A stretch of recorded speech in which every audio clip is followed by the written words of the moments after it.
Dear students, so in the last video we have studied about the cranial nerves and spinal nerves of the peripheral nervous system. Now, if you look into your chapter that is on page 82, you will find that the peripheral nervous system can be divided into two parts. On what basis?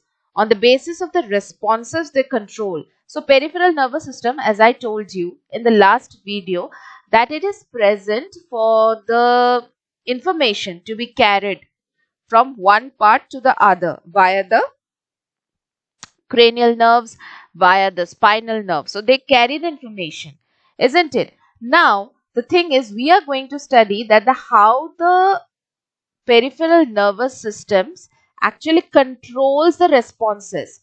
Some peripheral nervous system, they can, increase the heart rate. Some peripheral nervous system, they can decrease the heart rate. So this is that. How is the response of the peripheral nervous system? We are going to study that. So based on these responses, the peripheral nervous system is divided into two parts. What is that part? Number one is the somatic nervous system, and the other is the autonomous nervous system. Autonomous nervous system. All right. Then this autonomous nervous system are again subdivided, which is called the sympathetic nervous system and the parasympathetic nervous system. Parasympathetic nervous system. All right. So please, you can make this flow chart, or I think most probably this flow chart will be given on page 84. So we are now going to start. I shall erase this, and now we are going to start about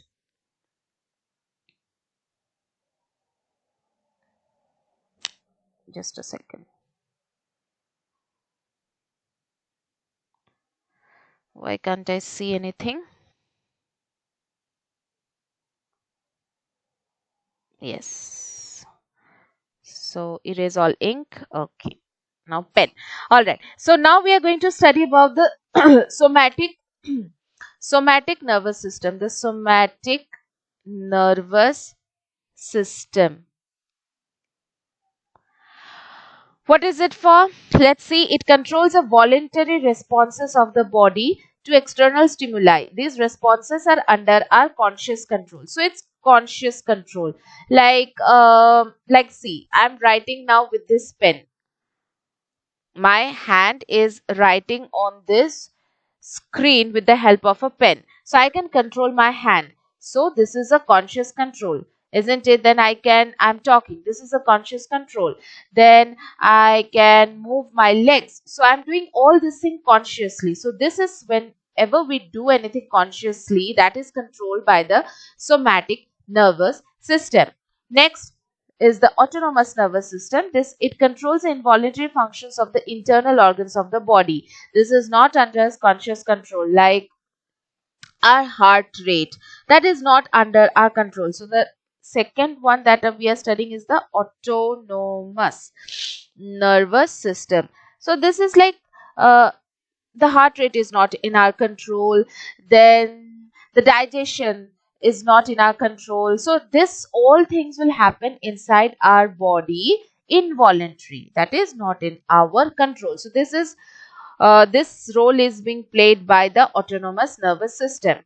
Now the thing is, we are going to study this autonomous nervous system is again subdivided into sympathetic and parasympathetic. What is sympathetic? Okay, let's see. What is written there? It prepares the body for intense physical activity, commonly referred to as fight or flight response.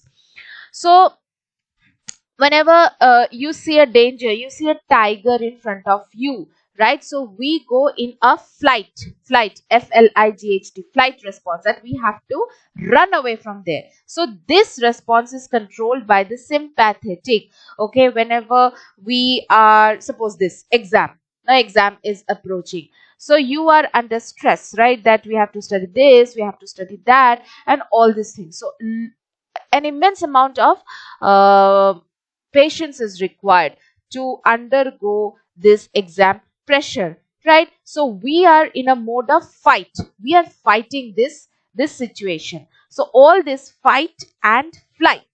Flight is when we run away from something, and fight is when we face something. That is the fight. Okay, so these all things are controlled by the sympathetic nervous system. All right. Next, we have the parasympathetic nervous system. What happens here? This is, it relaxes the body and slows down many functions that require more energy, commonly called the rest and digest response. So there was like sympathetic was for what? They were like, they are preparing a body to fight, preparing for body for intense physical activity. Parasympathetic, on the other hand, they are there to slow down the process. Like you have fought a lot, like you have given the exam. Now it's time for you to relax. So parasympathetic nervous system plays an important role now. All right. So this was all about your nervous system. Let's go to the next slide. You can see that here you have the parasympathetic nervous system and sympathetic. So you can go through this one, that what happens where. Okay, and so this is all I had to share based on the central nervous system and peripheral nervous system. So next we are left with another thing, that is the reflexes, that is on page 83, and I'm going to do a quick I'm going to make a quick lecture on this in this slide itself. Okay, see, now we are going to study about the reflexes and reflex arc. What is reflex? Reflex is what? A sudden action to a stimuli or stimuli, whatever you say it to be as. Okay, sudden reaction or action. Something happens and it's like a sense of shock or surprise. That is reflex. Okay, sudden action to a of your body to a stimuli or stimulus. The definition is given there in your book, page 83. Now, what happens? We are going to study about the reflex arc. I'm telling you what happens here. See. So, this is fire. Okay.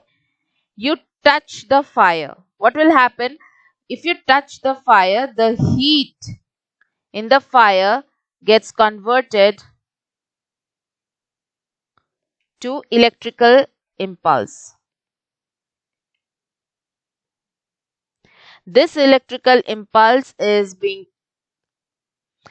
sensed by what? By your hand. I'm drawing this very bad picture of a hand, but anyway, for you all to understand, this is your hand. Okay, then you have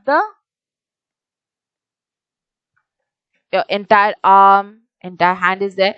So the palm receives that electrical signal and that signal gets carried. Now, who is carrying this signal? This signal is being carried by the sensory neuron. Students, if you all have forgotten what is the sensory neuron, please go through the video on types of sensory neuron.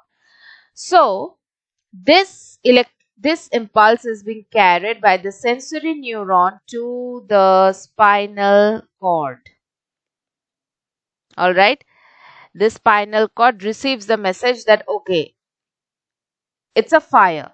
Now, this spinal cord from here, relay neuron relates, like you are sensing it, and then from the relay neuron, the information is getting carried, and then it is transferred to the motor neuron. Okay, this get transferred to the motor neuron, and this neuron then carries information, and as the motor neuron gets information that, oh, it's fire, then the biceps present here contracts, that is, you remove your hand. Okay, so this entire thing, that you touch the fire, and then that heat impulse of the fire gets converted into electrical signal. Then that electrical signal via the sensory neuron goes to the spinal cord.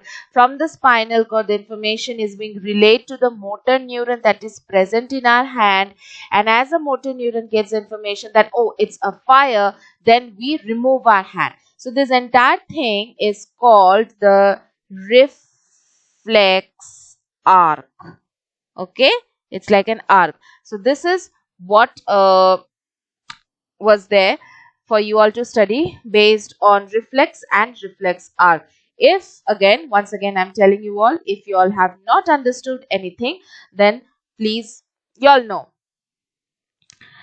that you have to ask your Jaita ma'am. Alright then, so we have completed our chapter. Study well and give your exams well. So that's it. Good night as of now. Bye. Take care.